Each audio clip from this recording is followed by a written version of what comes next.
So I was not prepared for the emotional journey I'd be on in this week's assignment. I had a less than ideal childhood, and because of it, the way I have parented my children has been the complete opposite. I felt like my parents served as a really terrible example of parenting, but I've come to understand they did the best they could. Anyway, I decided this week to tackle the question, can attachment theory explain abusive relationships? If so, how? So I do think that attachment theory provides some insight. In the literature this week, we learned that there are types of attachment that depend on many factors. And so some of those factors were parent sensitivity to the child's needs, stressors that are on the family, and parental psychopathy, which to me is more genetic, right? I really thought about this question from both the perspective of the abuser and the perspective of the victim.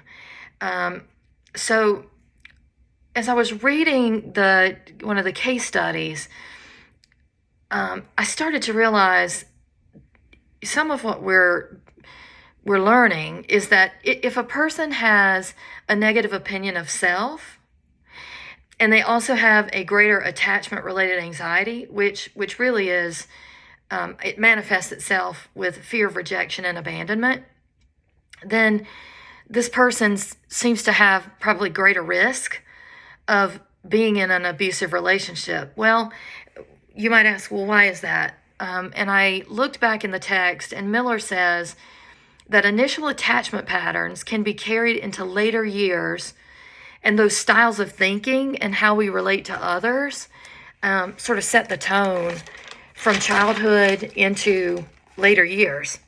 Now, through the reading, we also learn that there's a lot of research that still needs to be done to kind of, because if you think about an experiment, it's unethical.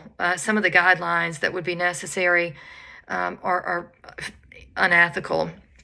But this idea of attachment is a lifelong process. And if the way in which we form bonds early is somehow distorted, or the child isn't getting what they need, then I think several pieces of literature that we read this week show that the early social deprivation has negative effects in the way the brain functions and overall development. So, I propose that even though more research is obviously needed, that this is one avenue that can contribute to abusive behavior,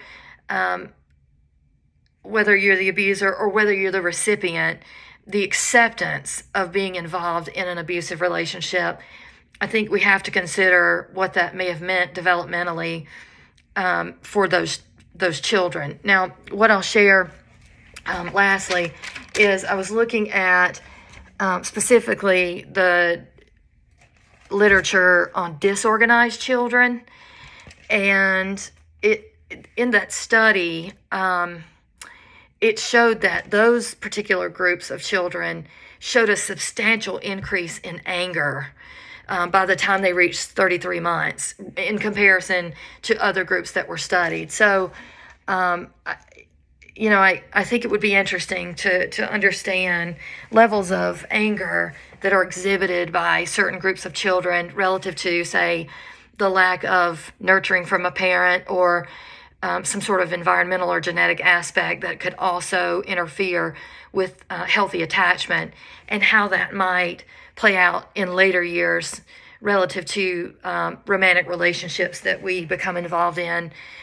Are we willing to accept some sort of adverse treatment, or are we somehow exhibiting that abusive type of behavior towards someone else because of a childhood experience? I don't know that we have answers for that, but I certainly think that based on what we've read this week, there's some indication that it's worth taking a stronger look at.